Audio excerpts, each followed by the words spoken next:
We're celebrating the 4th anniversary for Arknights on the EN server, but this is not where the dream of Arknights began. We're going back to when the first Arknights characters were drawn. This was on April 5th, 2015. A man known as Hai Mao, aka Lowlight, was designing characters for a game he was currently working for.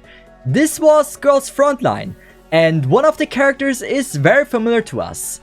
This is Cesith. At that time, he intended to have her being added to the game Girls Frontline. This ended up never happening, even though the entire lore was already written out on a Pixiv post.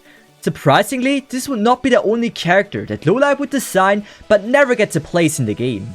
Doctor and W were also supposed to be characters for Girls Frontline, but same with Cesith, that never happened. Most likely this was the start of his connection with Yushong getting worse. So, who is Yushong? Yushong is the CEO of Sunborn, also known as the Mika Team, which are the developers of Girls Frontline. Lowlight didn't call Yushong just his boss, but there was also a period in his life where he called him a friend. But working with friends is always problematic at a workplace.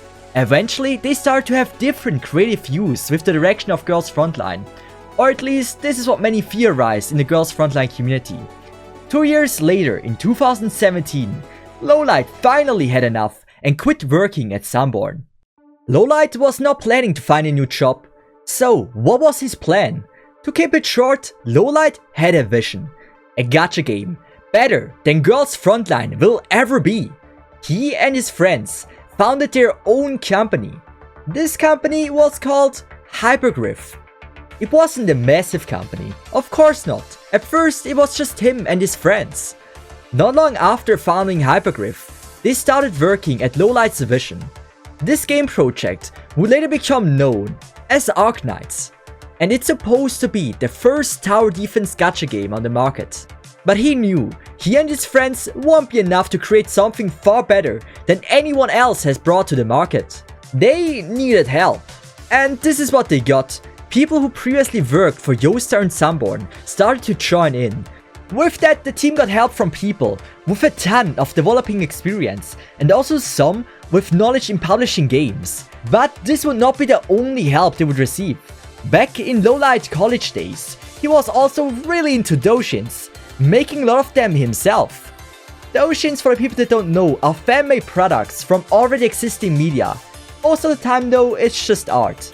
All the more fitting it is that the college he went to was the Academy of Art in China.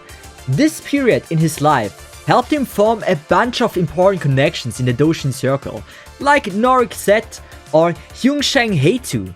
Those would not just draw characters for Arknights, but eventually be part of Hypergriff itself. With a team like this, they were ready to create a game far better than Girls Frontline would ever be, or at least this was still their goal. While working intensely for Arknights, Hypergriff also made a little mascot for their company. It might not be relevant for today's story, but I'm hoping for a day Miss Hypergriff would eventually become part of my Arknights roster. So hey, if you have never seen the mascot of Hypergriff, now you have. But back to the story. In 2017, Hypergriff had no chill, and this shows in how little time they managed to release the Alpha 4 Arknights. If we assume they immediately started working at Arknights when Hypergriff was founded, that would mean the official date is 2017 in January. Only 11 months later, we would see the first Arknights Alpha gameplay. This was the 5th of December in 2017. This was in less than a year.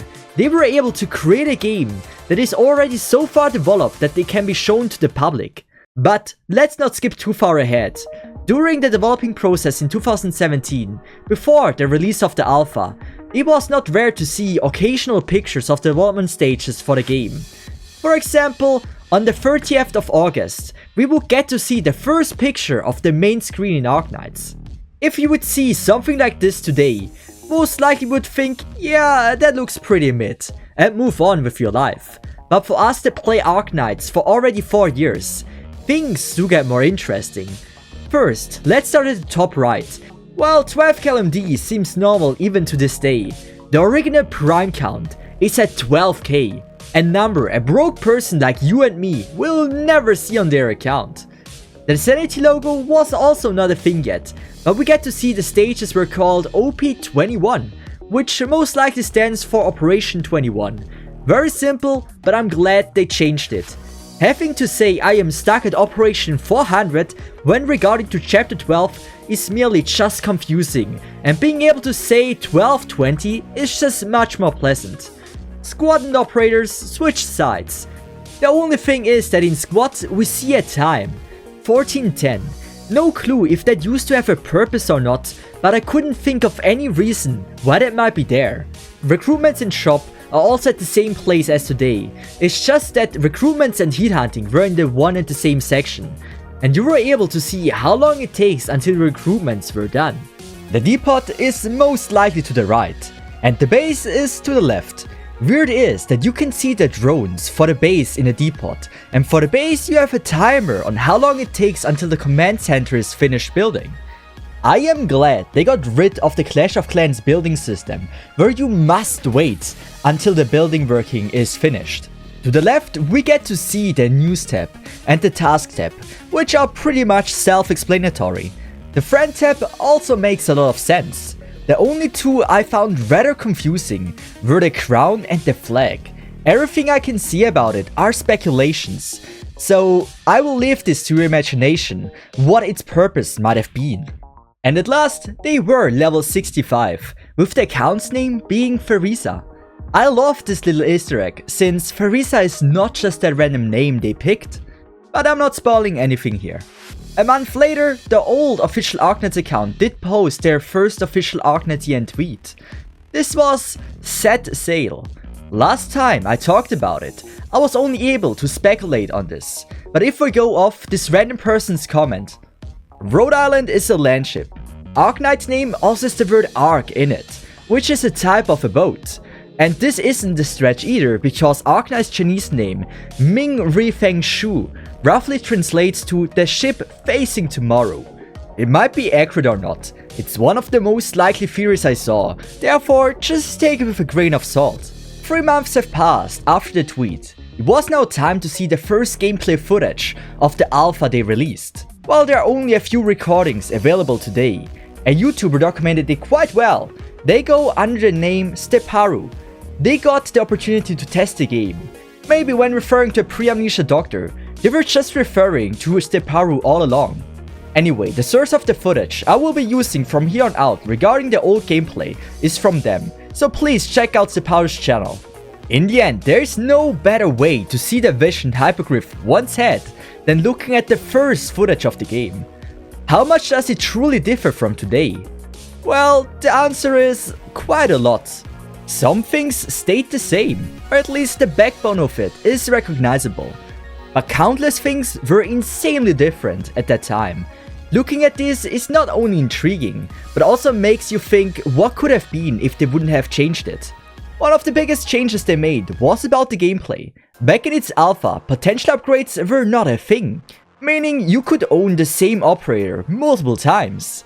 In Alpha Arknights, you could bring the same operator more than once to a stage, so beating a stage with only cruises would have been a possibility back then. At first, it sounds super fun, but the more you think about it, the more grateful you are that they did change it. I personally believe the implementation of potential upgrades was a good thing. Yes, it would have been fun to use 12 times the same operator. Think one step further and ask yourself, what would have been the meta in day 1 Arknights? Just bring the most broken operator 12 times and call it a day. I struggle to think of any early stage that would have been not clearable with 12 Silver Ashes, skill-free M3, or 12 Ifrits or whatever you can imagine. Besides that, it would have made the game insanely pale and boring. Pulling for the same character 12 times would not only put me in debt, but also makes it less exciting for any character release. I am grateful for their decision to change this, but I do pray for an event where one of the mechanics is cloning one of your ops and be able to use them at the same time. This would be hilarious if it's just a one-time thing. The alpha itself had many different things that were intriguing, be it the display of the stages or just how the UI looked. Comparing the alpha to how the game looks after 4 years of its release, it's truly an experience. Looking at the summoning animation, you can clearly see that the style changed quite a lot. I personally think for single summons, keeping the old animation would make it a lot more exciting to do a temple, since now it is a completely different animation for single pulls. And now you have the amazing temple where you have 10 characters at the same time. But now, right now, the way it is, it's the same animation, just instead of pulling out 10 different characters, it's just one. And I think it's a lot less exciting this way. In the alpha, there were also 7 classes instead of 8. Guard, Sniper, Caster, Healing, Tank, Specialist, and Supporter, with just a different logo. Vanguard was not really a thing yet, and to regenerate DP, you would bring a guard with a DP ability, like the 3-star Doberman. Yes, I didn't misspell that. Not only was it super common for operators to have a completely different ability kit, like for example Project Red being able to go full Manticore mode, but also the highest rarity operator were just 5 stars. So all current 6 stars were 5 stars, and all 5 stars were 4 stars, and so on and on.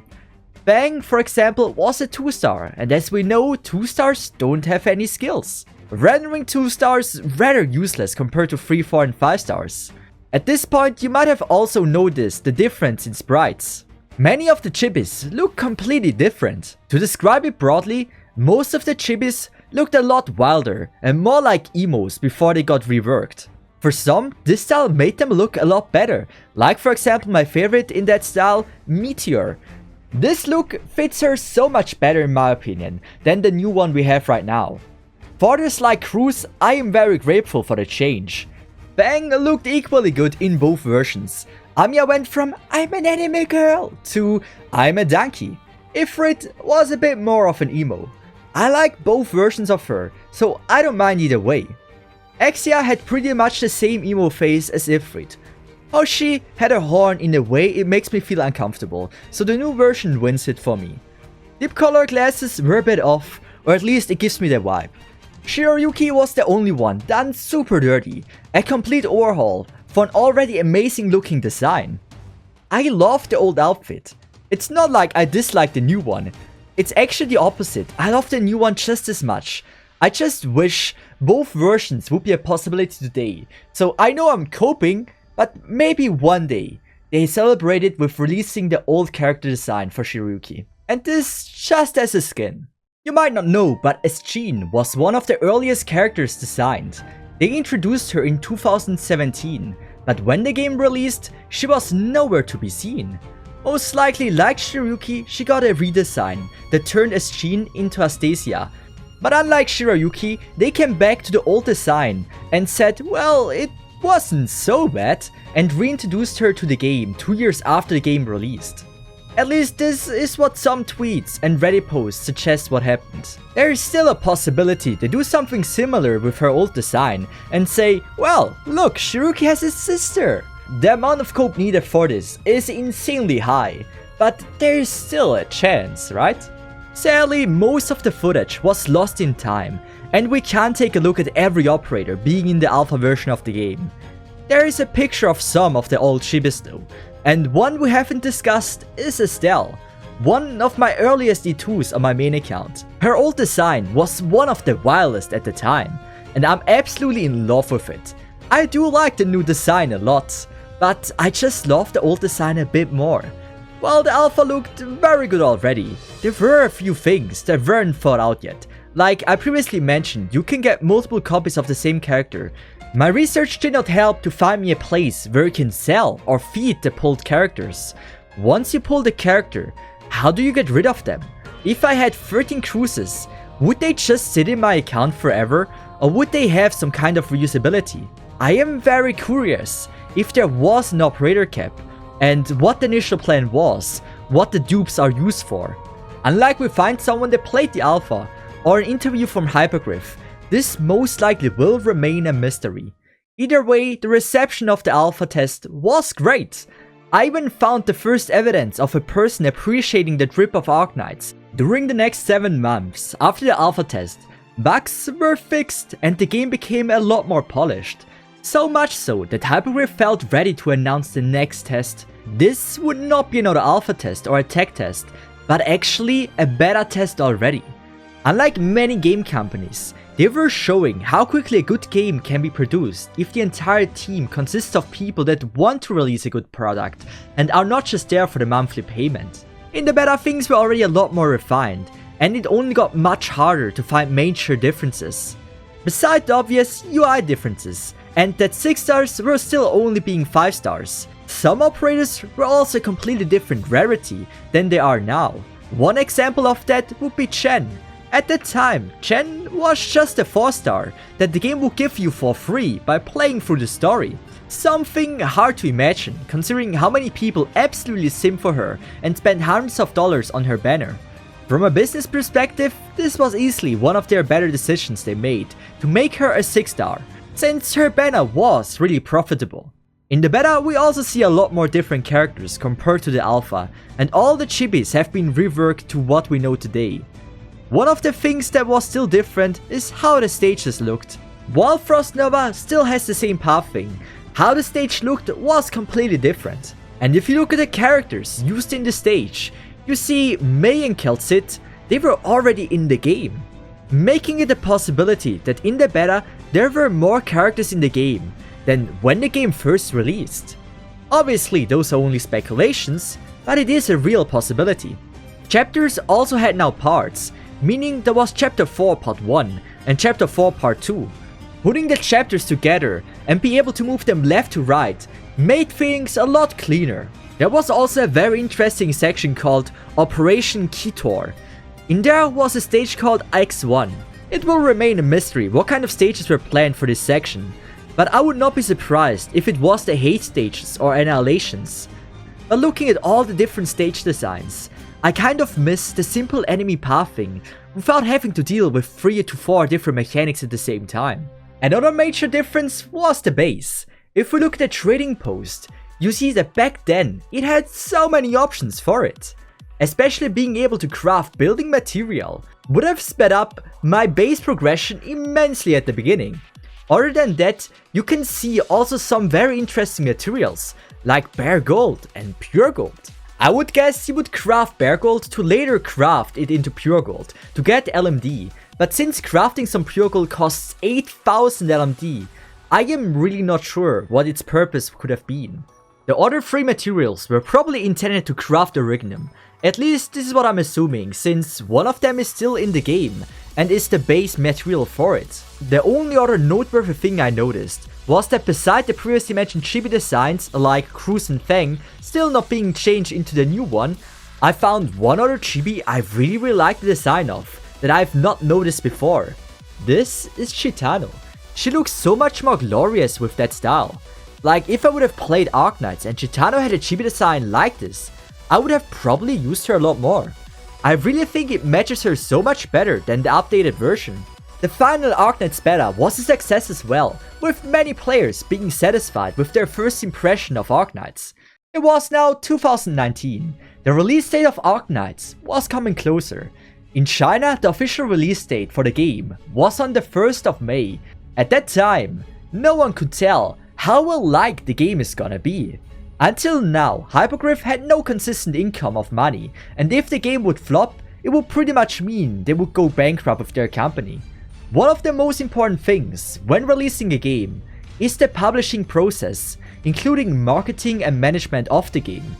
Be it the ads or social media presence, if you can't make the masses excited for its launch, things might get rough. Most of the time, companies hire so-called publisher.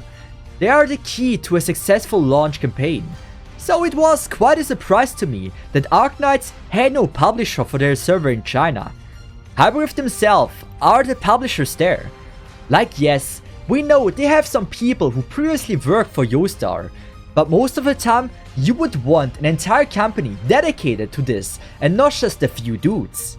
This would only add more pressure to them for their launch.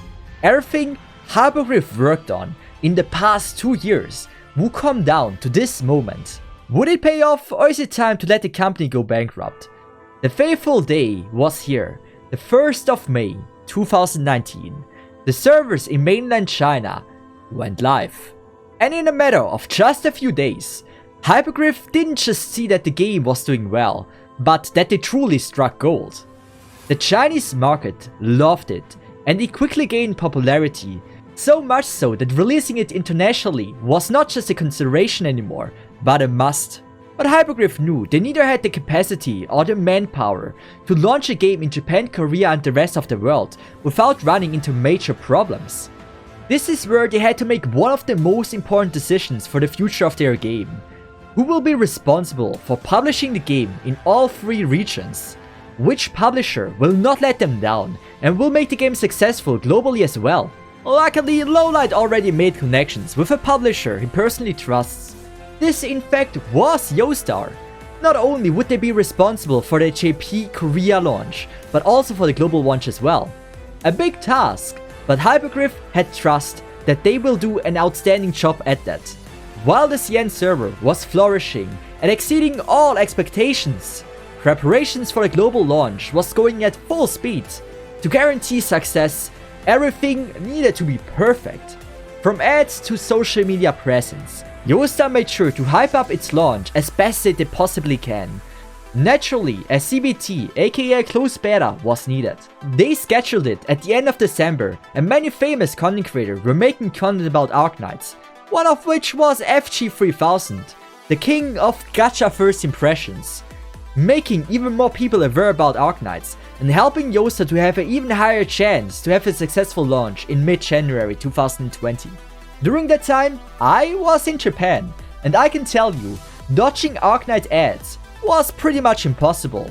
The launch was set on the 16th of January in 2020, and this for all servers.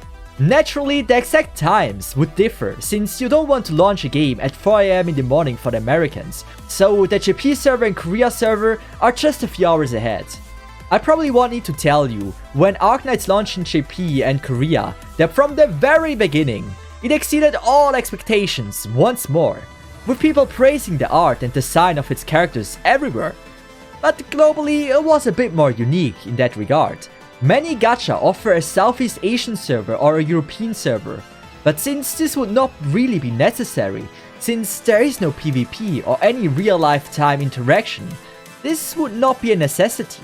While it could reduce the loading time for many players from that region, the decision was made to just have one global server for everyone. If this was a good decision, would only show after the global launch. As for the global community, many of its most well-known content creators, even to this day, would already be releasing content about the game before its initial launch. For example, Kyostin V, Tactone, and Dreamy were pumping out guides and infos about Arknights, so you would be able to start with all the necessary knowledge to have the most efficient start. The launch was here, and not even a day later, Twitter and many other social media websites were clustered with Arknights content if we were just following any gacha related topics. All around the world, people were in love with the new tower defense game. Be it European or Asians, none of them seemed to be really bothered by not having their own dedicated server, and loading times and lag were not much of an issue either. Arknights was able to just not shine in its simple but difficult gameplay, but also their character design, voice acting, and marketing got people interest into the game. Arknights also had a bit of a meme nature, like for example Kokadayo or Amiya the Donkey. People loved its lighthearted design. Unlike many other games, you can feel how much the developer enjoyed working on the game. Only a few days later, one of the previous mentioned content creators would also become the face of Arknights. This was Tactone. Many loved him. He was unique, funny, and a bit loud.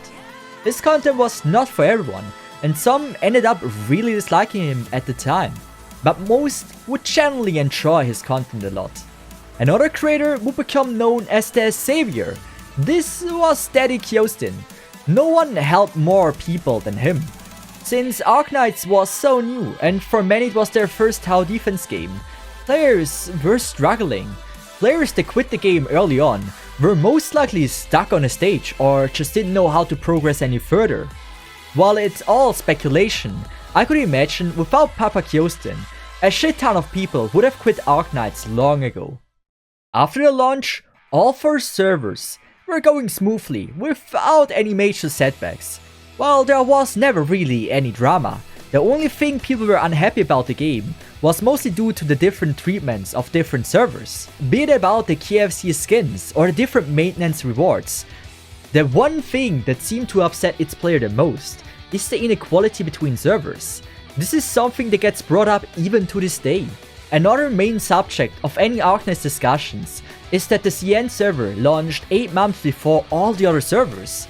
It was also that far ahead regarding story, characters or anything else game related. The opinion about this was and still is very split in the community. While many free-to-play players absolutely love it, since they can already decide for which character they want to pull on and which they want to skip very early on. A significant part of the community argued that they would love to be at the same pace and the same place as the CN server. Most advocating for this are annoyed by the CN spoilers, and when something gets released on the CN server, they would have to wait for an entire 8 months until they get the chance to experience it. Both sides have a very good point, but in the end, time difference will always be there, and there's nothing we can do about it. Other than that though, all 4 servers were going smoothly, and half a year passed when Nien, the first limited operator, got announced on the EN server. With that, we would also see the first EN livestream. I never watched an EN livestream since I was always a fan of the GP one, but looking back at this, the quality of it was really bad, considering Yosta was already quite a big company back then. Hi guys, so here I am again. Yep, we're going to do it without the mask today, so I'm not Doggy anymore. But wait, where's my partner? Sorry, I'm late.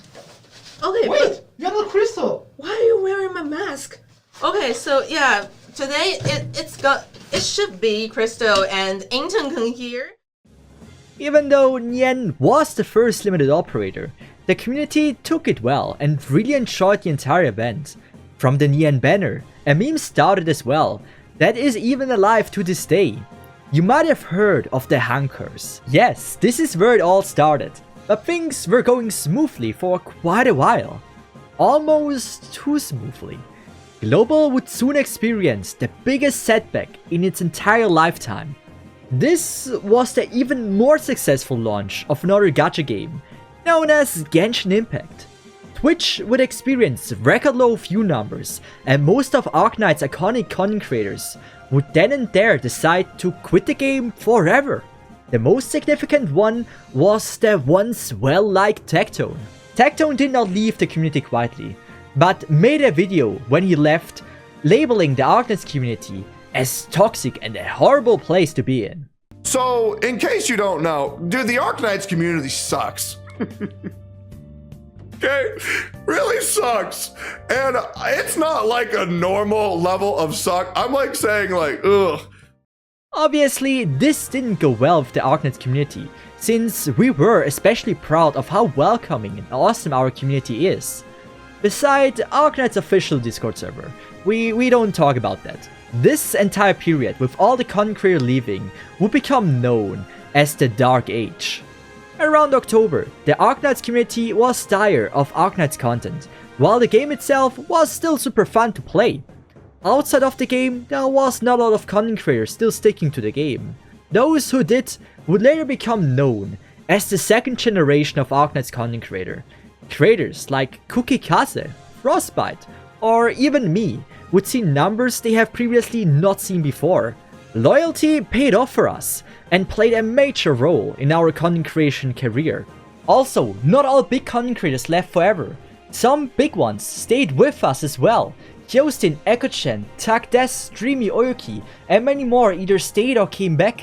With the leave of Tectone, viewer did drop massively at first, but eventually recovered, and the community started to feel a lot more familiar and calm as well. At least, this is my personal experience with it. Every time someone introduced themselves as a new player in my Twitch chat, they were eager to give them advice and to help them whenever it was needed. This Dark Age might be known under a not so nice sounding name, but it is what the community today was shaped by.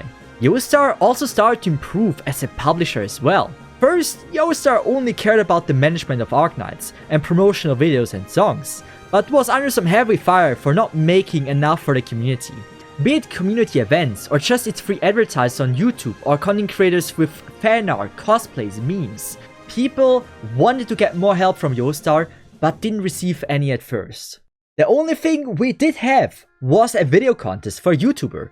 While yes, this was a global exclusive thing, it was just a popularity contest, and you had no chances of winning if you were not an established content creator for the game. Very cool that it at least existed, even though it could have been much better. Artists, cosplayers and memer rarely got the chance to show off their skill in a contest, and some really wanted Ghost would do more in that regard.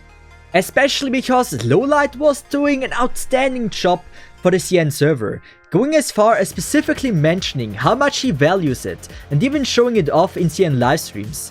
Lowlight himself did not just become an icon for the Chinese player base, but also for the EN one as well. Everyone loved his down-to-earth personality and his funny appearance. The one thing that Lowlight did that the community loved a lot was his amazing crossdress of Andriana. Most were in disbelief that this was actually him cosplaying her. Lowlight was a meme god. From doing Salt Bay to Bakamitai, he was playing a major role for the game's future even after the game's launch. He was also still drawing characters. One even became a fan favorite to this day. May I introduce you W? People loved her with the amazing rap she came with, truly setting an example of how we can make people excited for a character. All the more fitting it was that she was the first anniversary limited operator. We came along with her, and people loved her just as much at that time. Sadly, I wasn't able to find the Eon livestream for it, so we will be looking at the JP one. Here we got to see quite a difference in quality for the livestream. From VTuber Amiya, to cosplays, to many cool PVs. I still remember watching it, and when they brought out Thermal X Robot, I was just stunned. Shit's amazing. Anyway, people were excited for it, and the GP livestream was super well received. With that, Arknights went to its second year, and the community has recovered a lot from the Dark Age. The second year was really strong, with its released waifus. Rosa, Suzerain, Gladia, Pallas, Carnelian, Calcit, Eunactus, Surtur, Blemisha, and Madrock Dusk, and my personal favorite of the year, Skadi, the Corruption of Heart. It was clear they were still pumping out a lot of incredible characters. It's obviously a personal preference which year you like more waifu-wise, since year 1 also had many great waifus like for example Skadi, Schwartz, Ostima Blaze, Nien, Bagpipe, W, Chen and Weedy. Characters were still their biggest strength in my opinion, and with the release of Chapter 7 and 8, people certainly had some amazing content to play that year. Chapter 7 though was 1,000 times better than Chapter 8. At least in my opinion. This year, we also saw in early February the event Keobis Fungemist, which was pretty much IS1, a roguelike event. People loved it so much that they requested this mode to be a permanent one. We would also get to see the first collab on the EN server. This would be the Originum Dust event, where Arknights collabed with Rainbow Six Siege, giving us Lord Ash and Frost with it. Also, another mode would be added for the first time. This was a co-op mode. Here we would get to see the big issue with only having one global server. If you were from Africa or Asia or even Europe, you had to deal with insanely high ping when playing the co-op event, making it rather difficult to enjoy it for many of its players across the globe. Regardless, those who were able to play it enjoyed it a lot, but since many couldn't really play it, the request of adding it as a permanent mode was a lot less than as for the IS event. The year flew by in no time, and we have arrived at the second anniversary. This anniversary came not without its own drama, since we saw the introduction of Surtur this year, the first character being power creeped. The community had feared that they would eventually add a power creep character as a limited one, and this fear became true with Chalter. Not only would she then become the strongest character in Arknights, she would also be limited, which many players were upset with. If you would not manage to get her, you will be at a disadvantage for over a year, and even then, you would need to do 300 pulls on the banner in a year from then, and only then you would get her guaranteed. Pretty much every server wasn't happy about it. But as you can imagine, there's a lot more to the drama, but I can only go so much into detail in a video that long. In the end, Chen kept her insane power and eventually the drama died down, and it meant back to business. Since its launch 2 years ago, Arknights and its community have changed a lot. People that played Arknights were mostly already playing it for longer, and new players started to become lesser and lesser. One problem is that Arknights is just not a visually appealing game, and since stages became much harder and more complicated, watching a veteran player beat a hard stage was only appealing for someone already knowing what is happening on screen. As example, you can watch a dude beat Dark Souls and enjoy without having any knowledge about the game. But it isn't the same for Arknights. Content Creator had a very hard time attracting an audience that was not playing the game. It was all up to Joestar to fill this gap. And this is also where Joestar would redeem themselves a lot. Joestar did in fact not have the best reputation among the community due to the scuffed any streams and the bad YouTube ads in the recent year. Joestar has learned a lot from the past mistakes they made and made significant improvements on how they were handling Arknights. First, they introduced the heat hunting program. If you were a content creator with a set number of followers, you would be able to apply for it and get merch and rewards for uploading content for the game. Second, the ads were also known to be very bad, and everyone said they should just add PVs and music in their ads. They eventually started doing this, and when you get an Arknights ad now, most of the time you get greeted by either insane music or awesome animation. Two major improvements to start off the year. Waifu-wise, the third year was just as strong. Cesith, Fartooth, Nerl, the Radiant Knight, Flametail, Ling, Golden Glow, Fiammetta, Horn, Irene, and Spectre the Unchained were again very strong. This would also become the year where IS would finally become a permanent mode as IS2, and people absolutely loved it. Arknights was dire of endgame content for people that have been playing the game for over 3 years, so this was truly a blessing to have this being added to the game. The third year itself would become a rather quiet year though. Not really any drama to cover, nor any significant events that added modes we have not seen before. At least not any modes the community wanted desperately as a perma mode. The only thing I personally want to talk about is the Vigalo event. It was rather early in the year, around February. It was a small event with only 7 stages, but for me it felt like the best event so far. Maybe only stage-wise, but it felt like the person that created those stages had a lot of fun doing it. The stages were rather simple, but they were hard. Multiple bosses were randomly mixed into the stages, with always having the feeling that the person that made it just enjoyed his time. And that's why for me, at least stage-wise, this was truly the coolest event I've seen so far in the game. Anyway, time flies by quickly once again, and we have now arrived at the 3rd anniversary. Since I just talked about my favorite event, at least stage-wise, let's talk about my favorite event based on the theme and the marketing. The 3rd anniversary event was outstanding. From 2 of the best characters they have ever designed, which are Gabriel Alter and Posimanka. The beach theme was also super cool, with 2 amazing banger songs along with it. Undertopia for Pussy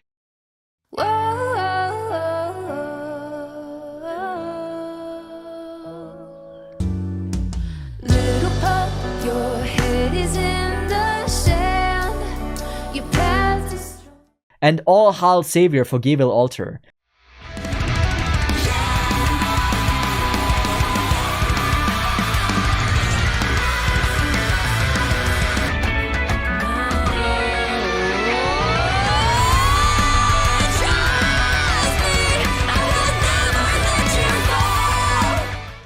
Absolute bangers, and this together with this theme was an absolute blessing. I even made a content creator event at the time, inviting all the content creators I knew to give back to the community I was so indebted by. Also, the Yen livestream have now VTuber models, and the quality has improved a ton. Joestar really tries to keep the redemption arc going. Anyway, it's time for the 4th and final year. Since I was in Japan, I took a longer break from content creation, and I didn't witness everything that happened in this year. But the one thing I can call the biggest success of it was certainly the Yato Alter event. Because this was actually a crossover with Monster Hunter, a long-awaited collab, and people were loving it, even though I was not playing it at the time. Twitter Arknights reached its peak. I absolutely loved that every Arknights character was made fan art of in the Yato Alter outfit, and this is really the one thing that got me back into the game as well. It was so fun seeing all the characters again with the passion of its community. This year, we'd also get to see a new version of IS. This is IS 3. And man, I've been playing it a lot recently, and I freaking love it. It is so well done. IS 2 was very cool, but the theme wasn't really to my liking. But IS 3 really brings out the best of the roguelike mode. And waifu-wise, the year was also really strong. Penance, Texas Altar, Reed Altar, Lin, Quebe, also sorry for mispronouncing that so bad, Yato Altar, Ines, Ho, Mol Size, and Altar Silence. A strong lineup for sure. This year we also saw a new mode, which was a farming mode that many people really enjoyed, some even asking it to be a permanent mode in the game. But to summarize this year briefly, it was an amazing year. People really enjoyed all the events that were out, the characters that were released, and all the modes that got introduced. And now we are already celebrating its 4th anniversary. And with that, we have arrived at the present. I really appreciate that you watched the entire journey of Arknights, and I wish you have an amazing anniversary with it. But with that said, thank you so much for watching the video to the end, and also a big thanks for all the support in previous years. I really appreciate it. And if you enjoyed this video, maybe leave a like, maybe subscribe, and maybe even share it around if you thought it was actually good. But with that said, thank you so much for watching, and today I want to end the video a little bit differently and say, happy birthday, Arknights.